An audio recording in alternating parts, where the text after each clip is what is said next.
Imagine walking into your own home, the place that's supposed to be your safest space.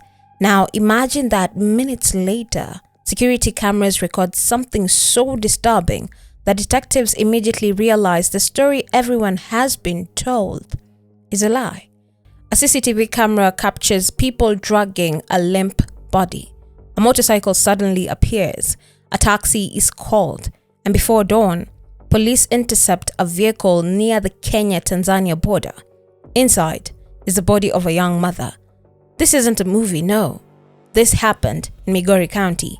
And today, we're uncovering the heartbreaking story of Davine Kwamboka. Before we begin, I want to acknowledge that this episode discusses homicide, domestic violence, and gender-based violence.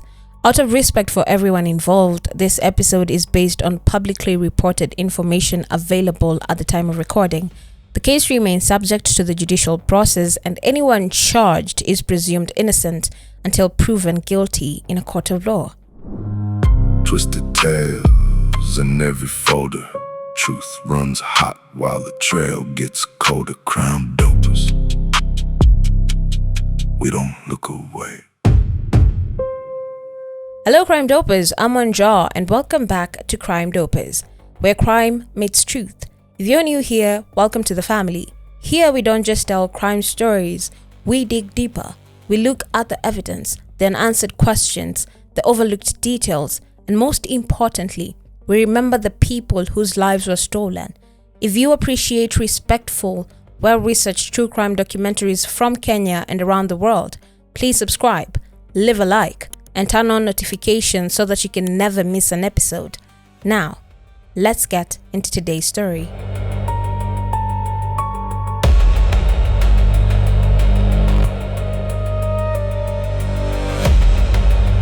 Before Davine became another headline, before hashtags, before television crews lined the streets outside her home, she was simply a mother, a daughter, a friend, a colleague.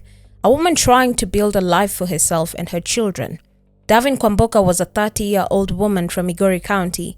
She lived in Isabania, a busy border town where life never really slows down. People cross into Tanzania every single day. Businesses stay open late. Motorcycles weave through the streets. Everyone seems to know everyone.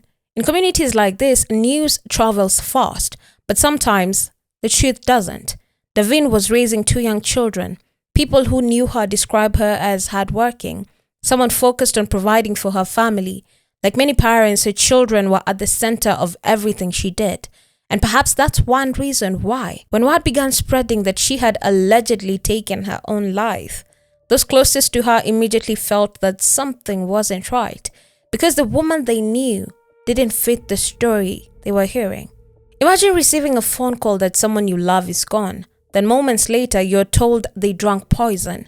No explanation, no warning, no goodbye. Would you believe that immediately? Or would something else inside tell you there has to be more? That's exactly what happened.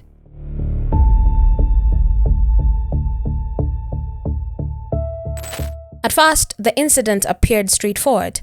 People whispered it was suicide, it was poison, maybe she was depressed. Rumors spread faster than facts, and unfortunately that happens far too often. A narrative forms before investigators even arrive. People stop asking questions, but fortunately, some people never stopped asking. And those questions would eventually uncover a truth that was far darker than anyone imagined. Sadly, Davine's story didn't happen in isolation. Across Kenya, cases of intimate partner violence and femicide have continued to spark national concern. Human rights organizations have repeatedly warned that too many women lose their lives after patterns of abuse go unnoticed or unaddressed. Davine's case became one of the examples cited in wider conversations about gender-based violence and accountability. Now, every case is different. Every investigation is unique. But one question seems to come up again and again. Could this have been prevented? It's a painful question, and unfortunately one we may never fully answer.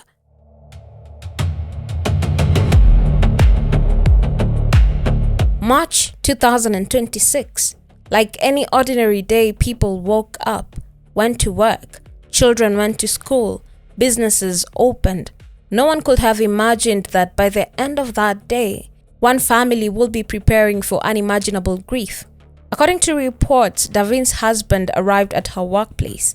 Witnesses will later describe him as visibly intoxicated. An argument reportedly broke out, not behind closed doors, not in secret, but in public. Colleagues will later recount that the confrontation became heated enough that others noticed something was wrong. Eventually, Davine left with him, perhaps hoping things will calm down, perhaps believing they simply needed to talk privately, perhaps because she didn't think things will go any further. We don't know exactly what was going through her mind, and we should never pretend we do. But here's what we do know, is that this will become the last time many people saw her alive. Huyo mwanamume alikuwa mbelewa sana. Walipofika akataka kumpiga. Davia akamkumbatia. Huyu akamrusha huko akamsukuma. Wakaanza kushuka huko chini. Baadaye kuna muuza samaki mwenzetu akaja akatuambiaje, nimemuona Davi amelegea, wamemkalisha kwenye pikipiki, hata hawezi, amelegea mpaka shingo inaenda hivi. Wote tukanyanyuka tukaenda huko chini. Kwenda njiani ndio wanatuambia amefariki. Now, here's where the story takes a chilling turn, because once they reached home, someone else was already part of the picture. Not just Davine, not just her husband, but another man. Why? Who was he? What role did he play? At that point, nobody outside that compound knew, but one silent witness did. A CCTV camera. And unlike human memory, cameras don't forget. At first, no one realized just how important that footage will become, because investigators were still working under one assumption, that this might have been a suicide. But within days, everything will change. An autopsy, a surveillance video, a series of arrests, and one attempted journey toward the Kenya-Tanzania border will completely unravel the original story. Coming up, we're going to reconstruct Davine's final known hours almost minute by minute. We'll examine the CCTV timeline, the mysterious third man, the motorcycle that appeared seemingly out of nowhere, and why detectives quickly realized they weren't investigating a suicide, they were investigating something far more sinister. Stay with me, because this story is only just beginning.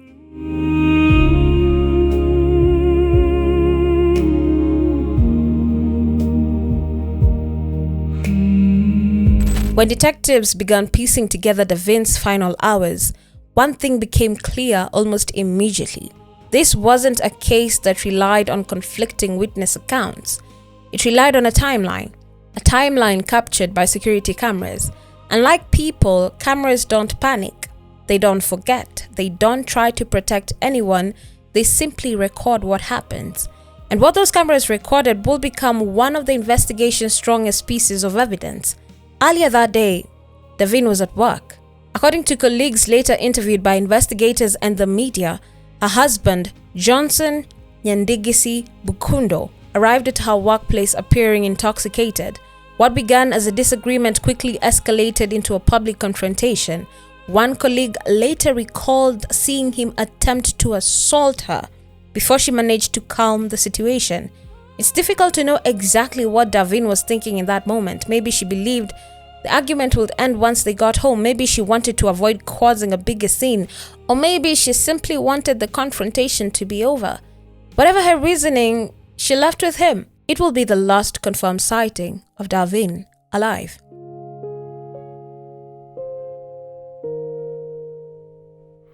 Later that evening, the compound CCTV system captured Davine arriving home. She wasn't alone. Walking beside her was her husband, and with them, a third man. That detail immediately raises questions. Who was he? Why had he accompanied the couple? Was his presence planned? Or was he simply in the wrong place at the wrong time? Investigators will spend considerable time trying to answer those questions. As the three approached the house, another unusual detail appeared on camera. Davine walked toward the entrance. Her husband briefly reached toward a window and appeared to pick up an object before entering the house behind her. Police have never publicly disclosed what that object was. Was it something ordinary or something significant? Investigators have not confirmed either way, and it remains one of the many details that has fueled public speculation.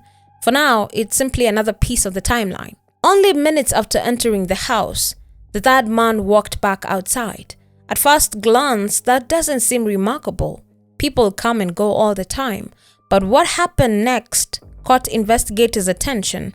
Rather than leaving the area entirely, he remained nearby. He paced around the compound.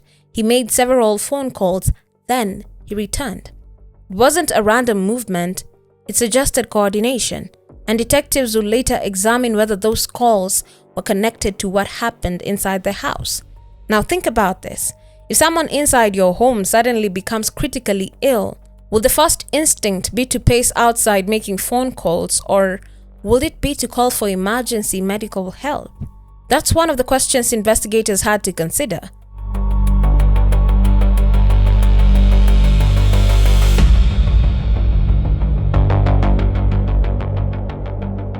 Not long after those phone calls, another person entered the picture, a Boda rider. On its own, a motorcycle arriving at a home in Kenya isn't unusual. Bodas transport people, groceries, parcels, almost anything. But this wasn't an ordinary pickup, no. According to investigators, the rider joined the other men inside the compound. Moments later, the cameras captured a scene that will completely change the direction of the investigation. 3 men emerged from the house. Between them was Davine. She wasn't walking, she wasn't being supported, she wasn't speaking. Her body appeared completely limp. They dragged her across the compound toward the waiting motorcycle. Witnesses who later described the footage noted that her head hung unnaturally as the men struggled to lift her. For detectives, this was a critical observation because it contradicted the explanation that will soon begin circulating. Within a short time, people around the area were hearing the same explanation. Davine had allegedly taken poison. She had reportedly died by suicide. At first, that version spread quickly. In moments of shock, communities often rely on the first explanation they hear, but investigators couldn't ignore what they had already seen. If someone had died after poisoning themselves, why wasn't an ambulance called? Why move the body before notifying authorities? Why involve multiple people? And why did the CCTV timeline raise more questions than answers?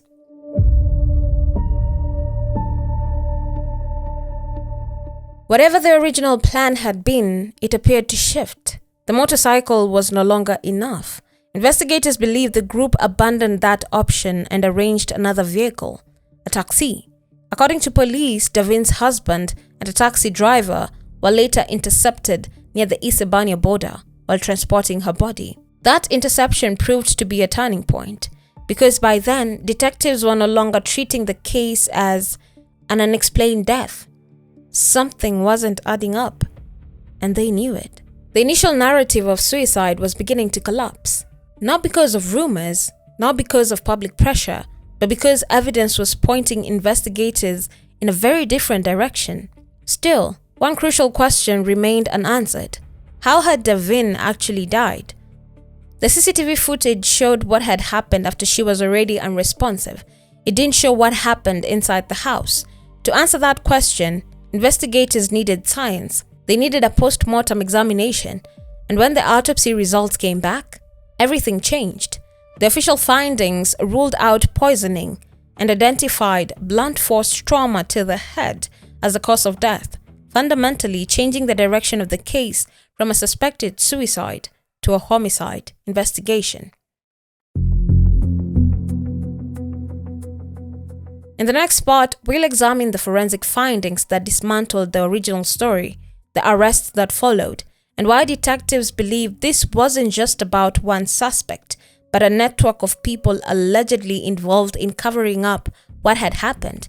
Because sometimes, the biggest breakthrough in a murder investigation isn't what people say, it's what the evidence refuses to ignore.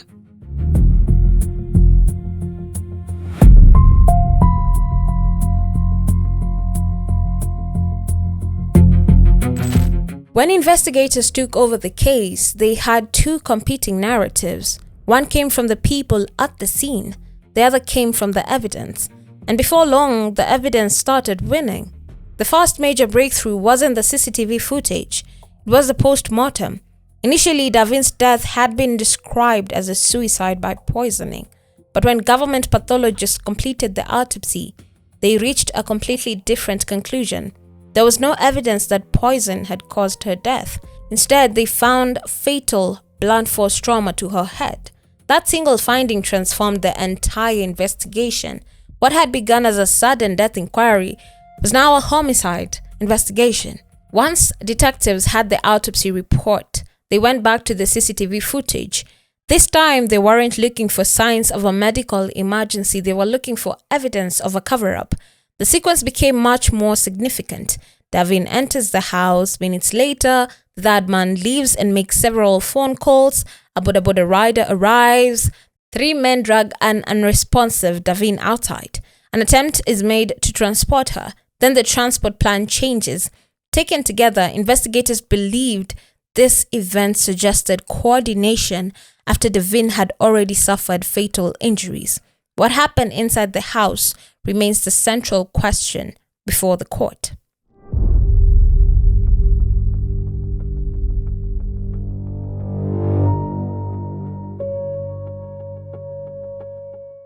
As investigators gathered information, another development changed the pace of the case.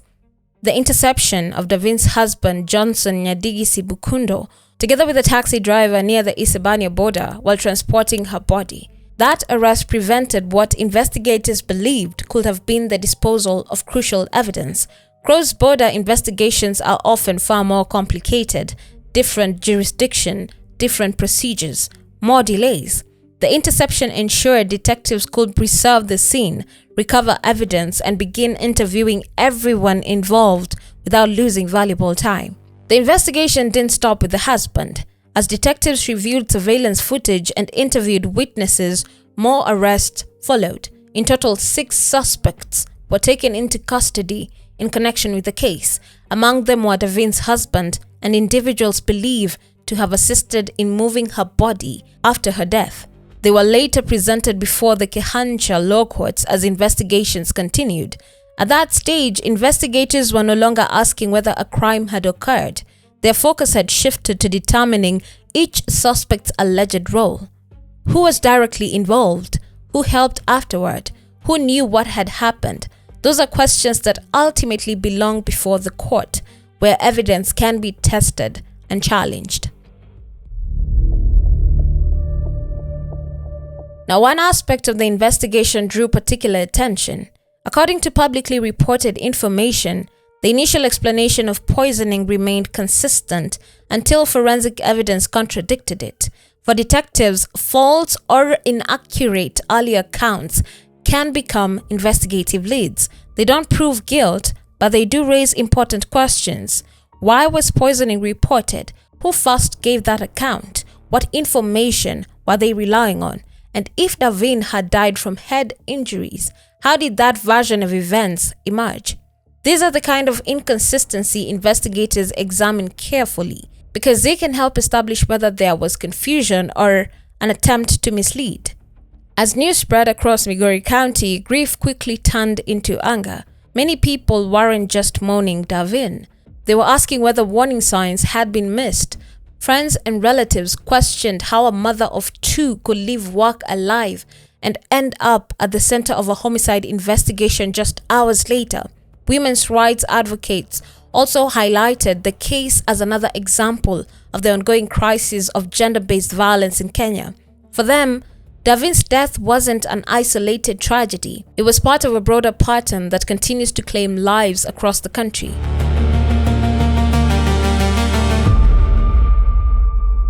Every homicide investigation has 2 stories. There's the story of what happened, then there's the story of why. The first is reconstructed through forensic evidence, witness statements, and digital records. The second is often much harder to answer. What led to the violence? Could it have been prevented? Were there earlier signs of abuse that never reached authorities? Those questions may never have complete answers. but they matter because they can help prevent future tragedies.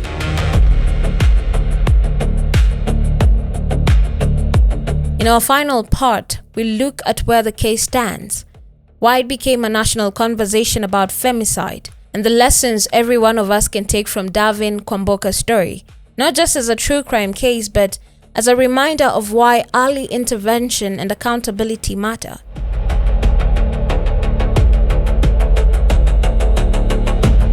By the end of the first week of investigations, the narrative had changed completely. This was no longer treated as a suspected suicide. It was a homicide investigation backed by forensic evidence, surveillance footage, and multiple arrests. The suspects, including Davine's husband, were presented before the Kehancha law courts as a detective sought more time to complete investigations.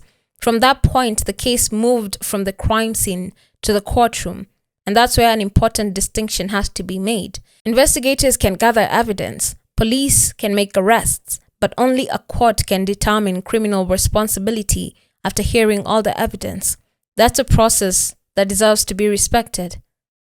In many true crime stories, attention naturally focuses on the investigation, the arrests, the evidence, the courtroom, but those aren't the only victims. Davine was a mother. 2 children lost someone they should have had for decades to come. They won't remember this case through newspaper headlines or court documents. They'll remember birthdays without their mother, school events where she won't be there, milestones she'll never witness. Those are the consequences that never appear in an evidence file. This case also forces us to confront uncomfortable realities about domestic violence. Not every abusive relationship leaves visible injuries. Control, threats, isolation, repeated intimidation.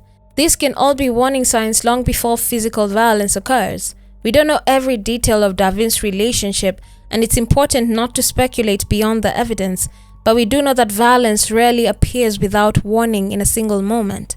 If you notice someone becoming withdrawn, if they repeatedly make excuses for a partner's behavior, if they seem afraid to speak openly, don't dismiss it. A simple conversation can matter.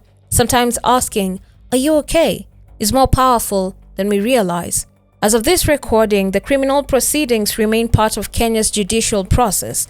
The accused are entitled to a fair trial, and the court will ultimately determine the facts, assess the evidence, and decide responsibility. We'll continue following any significant developments and provide updates once official court findings become available.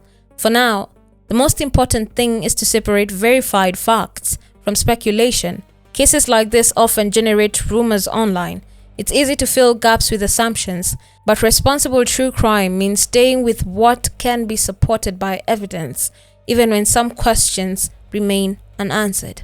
Inawezekanaje dadangu wanaingia wakiwa watatu kwa nyumba, na kwa dakika chache hivi tunaambiwa ya kwamba dadangu amekunywa sumu, amekufa, na wameingia wote watatu kwa nyumba. Dadangu ana watoto wadogo wajanga wanaenda shuleni ambao wanamhitaji kama mama. Uchunguzi ifanywe kwa kina na chanzo ya kifo ya dada yetu ijulikane wazi na tupate justice ambayo inafaa.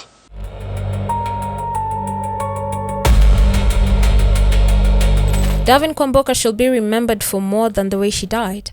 She was a daughter, a mother, a member of her community, a life with plans, responsibilities, and people who loved her. Our thoughts remain with her family, especially her children, as they continue to navigate an unimaginable loss. If this case has taught us anything, is that the truth has a way of surfacing, even when someone tries to rewrite it. In this investigation, it was forensic evidence, surveillance footage, the persistent police work that challenged the initial narrative and pushed the case toward accountability.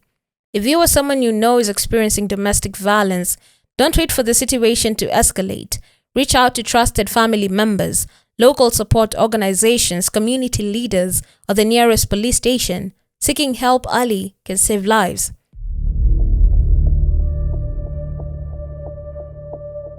If you've been following this case, let us know your thoughts in the comments. What part of the investigation stood out to you the most? Please keep the discussion respectful. Remember that there is a grieving family and the legal process is ongoing. If you found this documentary informative, consider subscribing to Crime Dopers, like this video, and share it with someone who values thoughtful, evidence-based true crime. I'm Anja. Thank you for watching. Until next time, stay safe, stay aware, stay alert, and never stop seeking the truth. Crime Dopers. We don't look away.